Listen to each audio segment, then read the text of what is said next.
नमस्कार, आदाब, सत श्री अकाल। मैं हूं मनोज नारायण सिंह और आप देख रहे हैं मंथन टुडे।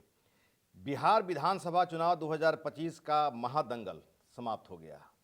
एनडीए की आंधी बही, महागठबंधन चारों खाने चित्त हो गया और इसके बाद अगले साल बंगाल चुनाव होना है।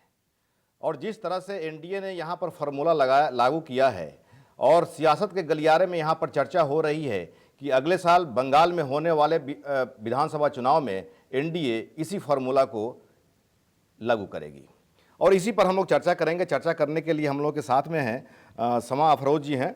ये अवामी न्यूज़ में बंगाल एडिटर रही हैं, सियासी तकदीर में बंगाल एडिशन इंचार्ज रही हैं, ऑल इंडिया रेडियो से जुड़ी रही हैं और अभी अपना सच टीवी 24 अपना डिजिटल चैनल अभी चला रही हैं।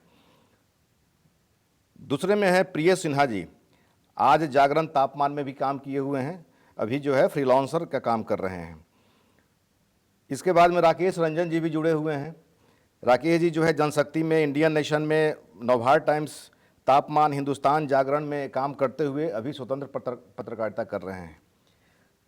चिन्ना राव जी हैं, ये झारखंड में कांग्रेस के नेता हैं और एक तरह से कहा जाए तो मतलब कि कांग्रेस में इनकी अच्छी पकड़ है और कांग्रेस के बहुत सारे ऐसे नेता हैं, मंत्री हैं जिनकी भूमिका अगर जो सत्ता में है उनमें इनकी अहम भूमिका रही है। सबसे पहले समा अफरोज जी, अगले साल बंगाल चुनाव होना है, एसआईआर वहाँ पर शुरू है, क्या मसला है वहाँ पर? एसआईआर का क्या स्थिति है?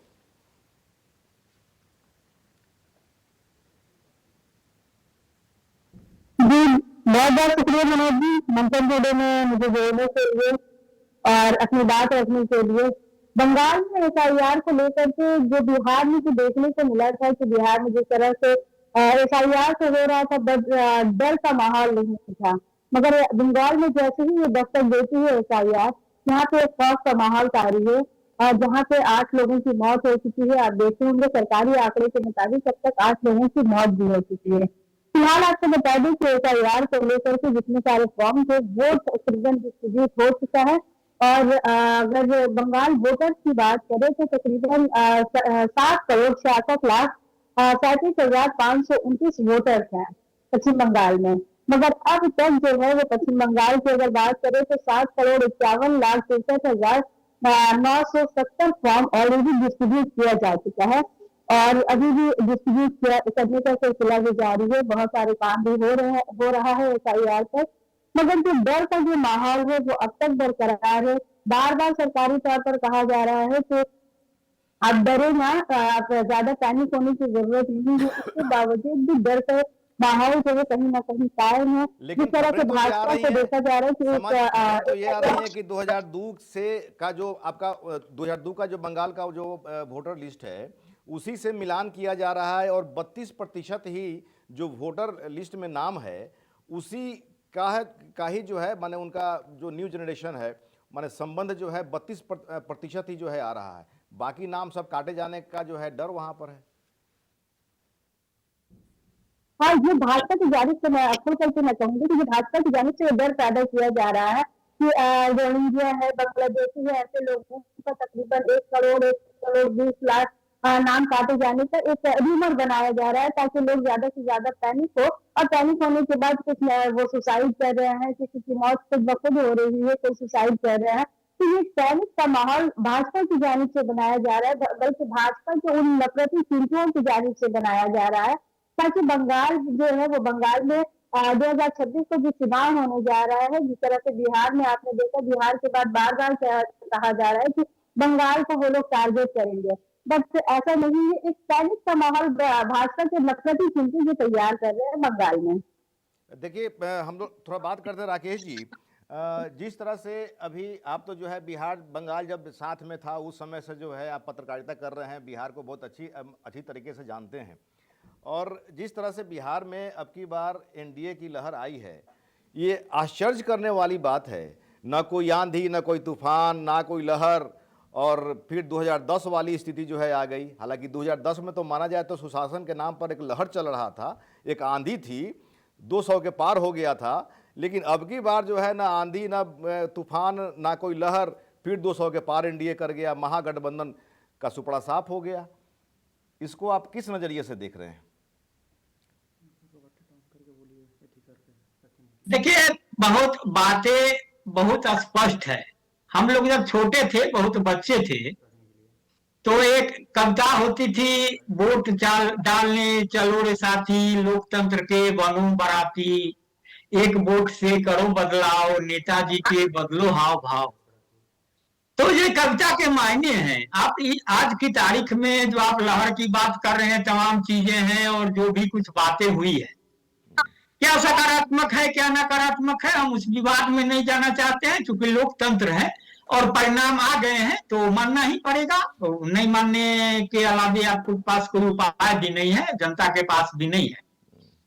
लेकिन इस परिणाम के बाद जो भी कुछ बातें हो रही है, कही जा रही है, उसके जो निहितार्थ हैं, इसको बहुत व्यापक फलक पर ला करके और उसको समझने की जरूरत है।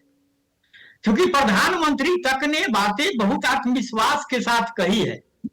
उन्होंने आरजेडी को निशाने पर लेने के बजाय सीधे तौर पर चुनाव प्रचार में भले लेते हो, उनके निशाने पर कांग्रेस है और तमाम चीजें हैं।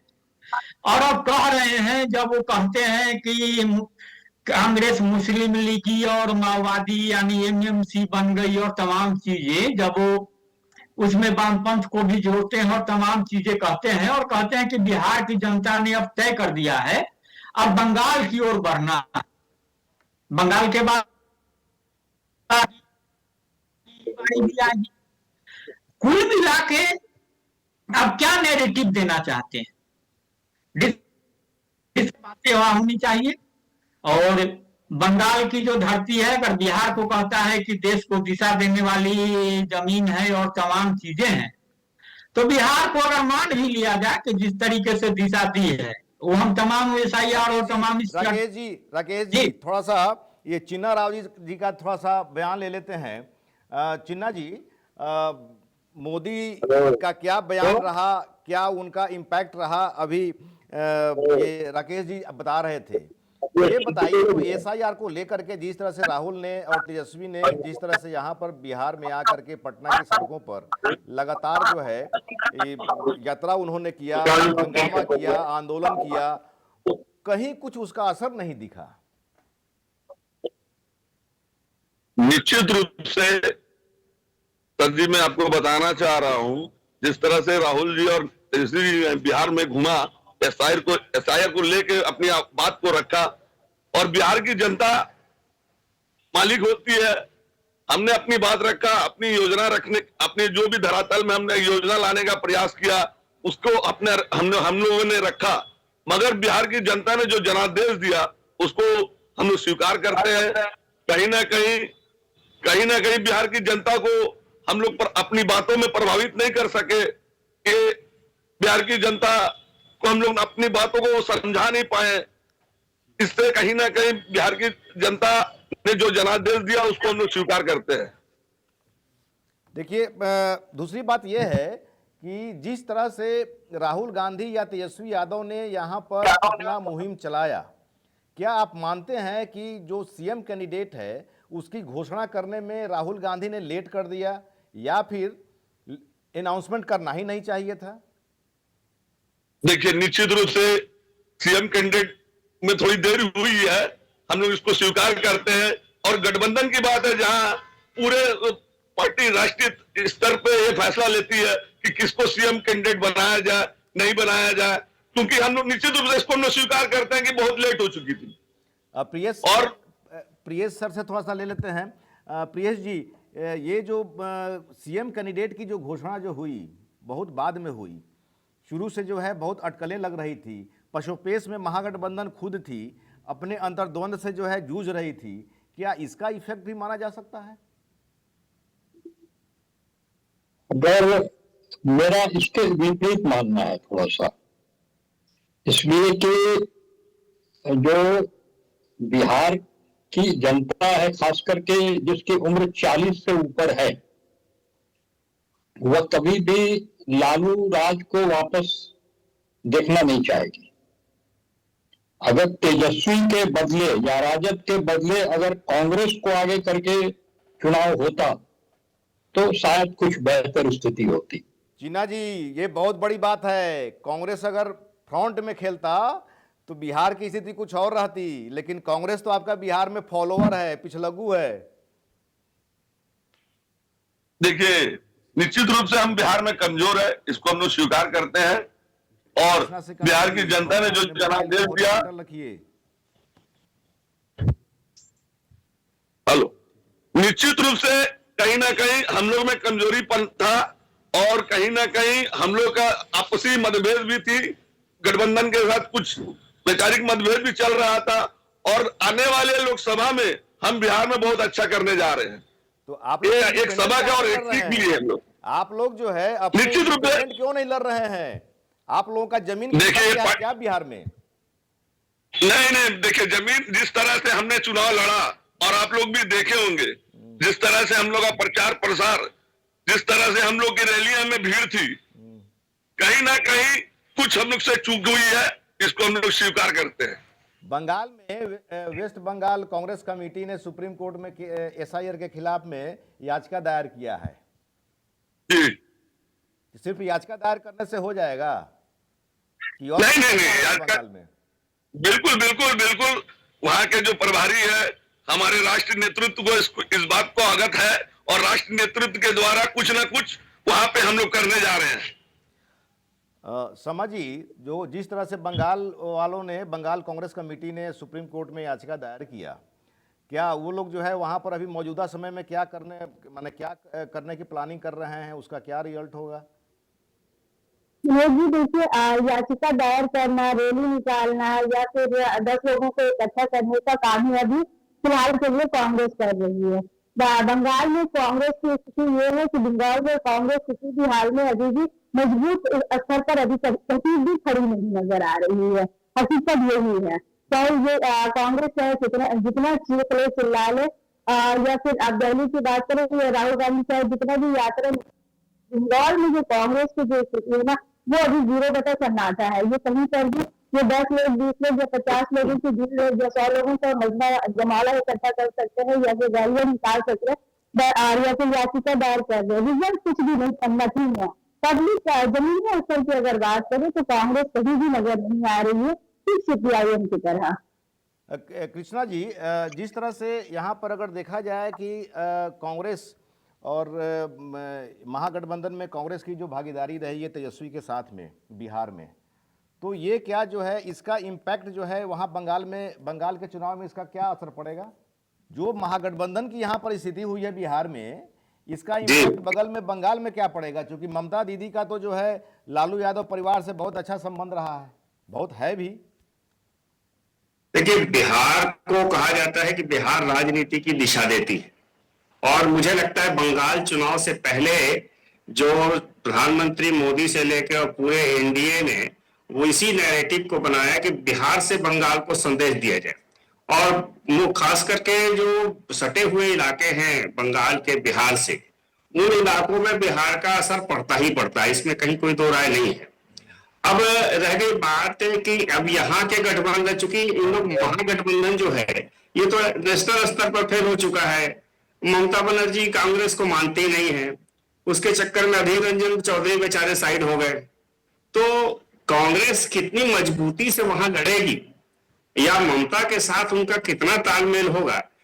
स्थिति ये है कि जिस तरह से लालू यादव ने ये तय किया कि बिहार में हम कांग्रेस की औकात इतनी ही यही देंगे, इसी तरह से ममता बनर्जी ने भी बंगाल में यही करना है।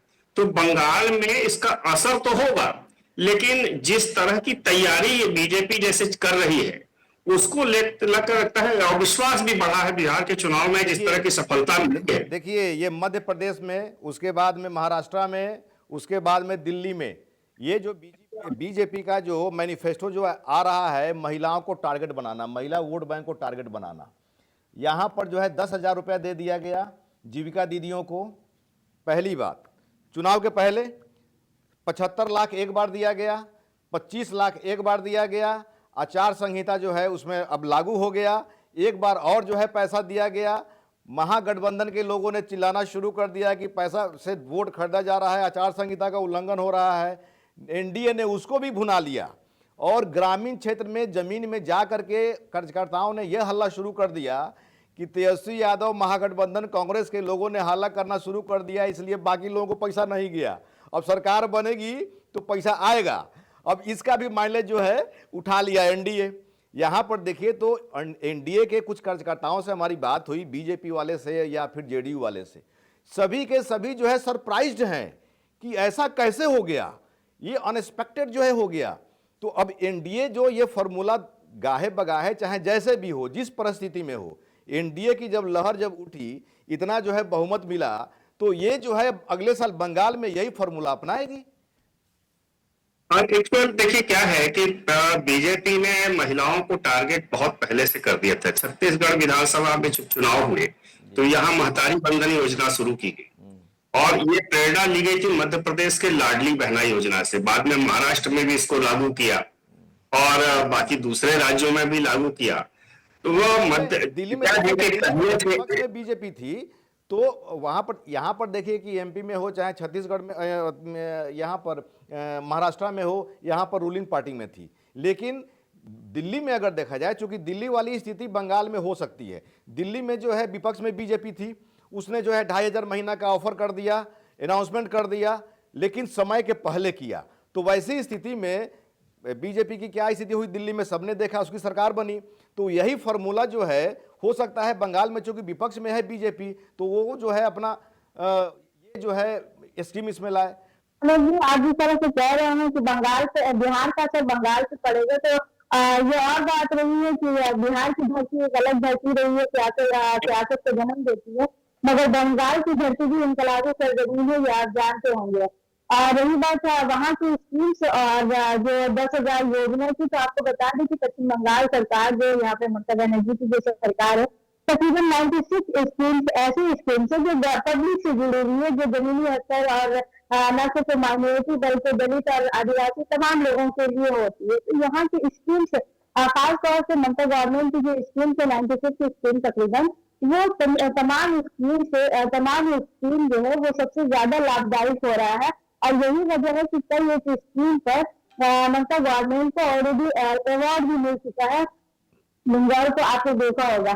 ऐसे में बंगाल दिल्ली वाले या फिर सेंट्रल गवर्नमेंट की जो स्कीम है यहाँ पे बंगाल में, इसका चारा नहीं चलने वाला है और ना ही बिहार के इस रिजल्ट का असर जो है वो बंगाल में देखने को मिलेगा। बाकौल कल से ही लगातार आप देख रहे होंगे कि मुख्यमंत्री ममता बनर्जी भी इस चीज का नकारा कर दी है कि बंगाल में ये जादू चलने वाला नहीं है, क्योंकि बंगाल का अपना जादू सभी क्रेज होता है। बंगाल का जादू पूरे इंडिया में चलता है, पूरे हिंदुस्तान में चलता है, बंगाल का जादू वैसे ही मशहूर है। तो ऐसे में बिहार का असर बंगाल पे नहीं पड़ने वाला है। समाजी यहाँ बिहार में जिस तरह से बीजेपी ने खेला उसने सिर्फ 10,000 रुपया टारगेट नहीं किया, 10,000 दिया शुरुआत करने के लिए और 2 लाख का उसने अनाउंसमेंट किया है कि जो है 10,000 दे रहे हैं शुरुआती दौर में, ये 2 लाख तक जाएगा, 2 लाख हम देंगे प्रत्येक महिला को। तो वैसी स्थिति में ये 2 लाख, इसको 2 लाख समझा जाए, 10,000 नहीं समझा जाए। अगर इसी तरह का अगर पॉलिसी अगर बंगाल में बीजेपी चाहे एनडीए ने अगर अनाउंस कर दिया कि प्रत्येक महिलाओं को बिजनेस करने के लिए 2 लाख रुपया मिलेगा, तो वैसी स्थिति में ममता बनर्जी के पास क्या डिफेंस होगा? डिफरेंस ऑलरेडी देखिए ऑपोजिट, ये ऑलरेडी माइनॉरिटी नॉर्म के जरिए यहाँ पर ही न सिर्फ महिला बल्कि दिग्गज जो नौजवान है वो भी बिजनेस कर रहे हैं। और माइनॉरिटी नॉर्म के साथ ही साथ आप 2 लाख की बात कह रहे हैं, ये वादा पर वादा होता रहता है। गवर्नमेंट, बहुत सारी गवर्नमेंट आती है जाती है, बट यहाँ पे अभी पश्चिम बंगाल की जो स्थिति देखने को मिल रही है, बंगाल में ममता गवर्नमेंट जो है वो ऑलरेडी बहुत सारी स्कीम्स के जरिए खास तौर से महिलाओं को अब 500 रुपए से बढ़ाकर के 1,000 रुपए जो स्कीम्स के जरिए जो दिया जा रहा है, उससे ज्यादा लोग ज्यादा लाभदायक हो रहे हैं। और यहाँ की जो माइंड है, खासतौर से बंगाल वोटर्स का जो माइंड है, वो किसी भी हाल में ममता गवर्नमेंट को छोड़ने की स्थिति में नहीं है, न छोड़ने के लिए तैयार है। बंगाल के वोटर्स का एक ही माइंड होता है कि किसी तरह से भी फिरकापरस्त पार्टी को अपने बंगाल से दूर रखना और बंगाल को बचाना। प्रियस जी, अगर जो है ये स्कीम जो एनडीए लॉन्च कर रही है, अगर जो है ममता बनर्जी, चूंकि ममता बनर्जी जो है मतलब एक तरह से कहा जाए तो सुलझी हुई जो है राजनीतिज्ञ हैं, वैसी स्थिति में उनको तो इस बात का एहसास होगा कि एनडीए जब इस तरह का जब पॉलिसी जब ला रहा, पार्टी जब ला रही है बीजेपी, तो वैसी स्थिति में पहले से हमको डिफेंस तैयार करके रखना होगा। देखिए, बंगाल में स्थिति थोड़ी सी बिहार से अलग है। वहाँ यहाँ पर बीजेपी सत्ता में थी, वहां ममता बनर्जी सत्ता में, तो चुनाव के वक्त जो स्कीम और योजनाओं का फायदा मिलता है उसका लाभ ममता बनर्जी को मिलेगा, वो उसका फायदा उठा सकती हैं।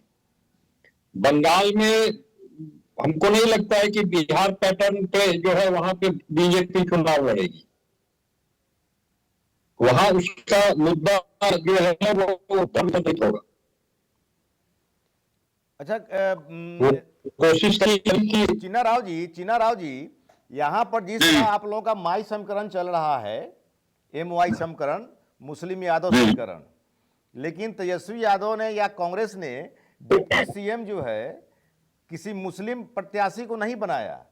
VIP के 2-2.5% वाले को डिप्टी सीएम की घोषणा कांग्रेस ने कर दिया, लेकिन चुनाव परिणाम आने के बाद में बीजेपी ने माई समीकरण का नाम ही बदल दिया, महिला युवा।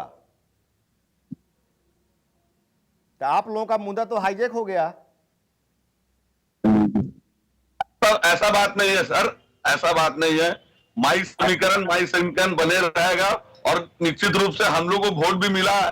ऐसा बात नहीं है कि बीजेपी चाहेगी जो चाहे वो समीकरण वो बनाएगी और बनाते रहेगी, क्योंकि झूठ का पुलिंदा उनके पास है और झूठ उनसे ज्यादा झूठ कोई लोग बोलते नहीं है।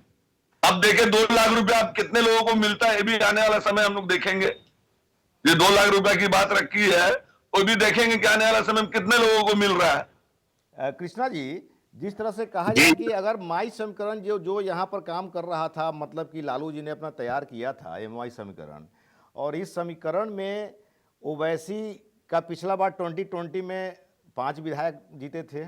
उस समय जो है 4 विधायक को RJD ने तोड़ लिया, 1 विधायक जो है अख्तरुल जी जो है रह गए। अब उसके बाद में अब की बार जब ओवैसी ने खुद दोस्ती का हाथ बढ़ाया था तेजस्वी की तरफ, चूँकि ओवैसी मतलब कि एक तरह से कहा जाए तो माने राजनीति को समझते हैं, वोटर्स के मिजाज को समझ रहे थे, उन्होंने ये प्रयास किया कि ये वोट बैंक डिस्पर्स नहीं करे, इसलिए तेजस्वी की तरफ उन्होंने दोस्ती का हाथ बढ़ाया। लेकिन तेजस्वी ने इनकार कर दिया, भाई कि मेरा वोट बैंक है, इस पर तुम कहाँ आ रहे हो, तुमको नहीं आना है, तो मामला बिगड़ गया। फिर बिल्कुल मामला इस बिगड़ना ही, देखिए क्या है, तेजस्वी अभी पूरे चुनाव के अंदर जो मैं देख रहा था, जो कैंपेन चला, शुरुआत में तेजस्वी ने बहुत बढ़त बनाई थी, उसमें कहीं कोई दो राय नहीं है। यही कारण था कि अमित शाह को वहां कंटिन्यू बैठकर कैंप करके और हर जिले में और मंडल स्तर तक के कार्यकर्ताओं के साथ बैठक करनी पड़ी थी। तो निश्चित रूप से तेजस्वी को भी इस बात का विश्वास था कि जिस प्रकार का मैंडेट उनको इसके पहले चुनाव में मिला था, वो इस बार सीएम की कुर्सी तक पहुंच जाएंगे, और सारी भूमिका इसी तरह से बनाई ली गई थी। और मुकेश सहनी तो मजबूरी थे इनके कि बाद में इन्होंने डिप्टी सीएम बना दिया, लेकिन कुल मिला के बाद में जब मंचों से तमंचे वाली बात आ गई या कई वीडियो वायरल होने लगे जिसके अंदर ये हुआ कि सरकार बनने दो, इसके बाद हम बताएंगे, तो ये जो बात है ना, ये नेगेटिव हो गई लास्ट में जाके। शुरुआत बहुत बढ़त बनाने के बाद रेस में जब तेज दौड़ेंगे तो आप पीछे कहीं ना कहीं जाकर बाद में हाफने लगेंगे। तो रेस में तेजस्वी बहुत तेज दौड़े, लेकिन उनके बाद जो समीकरण बदला। दूसरी बात है उनके परिवार की जो टूट, मुझे याद है उत्तर प्रदेश में चुनाव के समय ऐसे ही मुलायम सिंह परिवार के साथ स्थिति थी, उनके परिवार के सदस्य टूट टूट के अलग थे, अपने अपने खेमे में थे।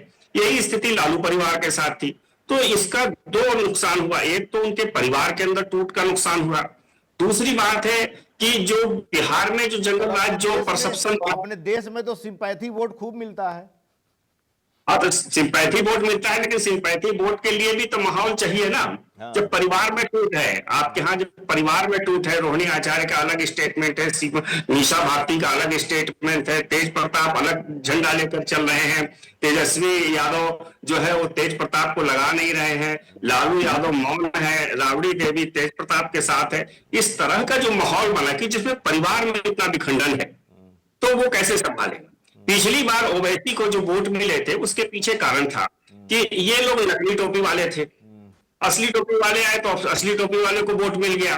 इस बार वो नहीं हो पाया क्योंकि मुस्लिम मतदाता भी समझ गया कि राष्ट्रीय जनता दल जो है ये हमारे उस तरह की रक्षा नहीं कर पाएगा, और इसी चक्कर में वोट बिखर गया। ये सबसे बड़ा कारण रहा जो राकेश जी आपका चूंकि समय बहुत कम है, आपसे जो है एक छोटी सी प्रतिक्रिया ले लेंगे।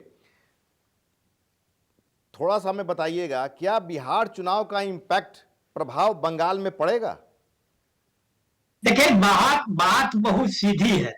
बिहार मॉडल जो एनडीए का, अब वो हम बीजेपी की बात नहीं कर रहे, नीतीश की नहीं कर रहे, मुकम्मल एनडीए की बात कर रहे हैं। तो अगर बिहार मॉडल काम किया है तो उसमें क्या था? गठबंधन की इंजीनियरिंग थी और नेतृत्व की कुर्सी पर नियंत्रण था। प्रिय जी बताए, जो जहां सत्ता में रहता है उसको सहूलियतें होती है, ठीक है ना?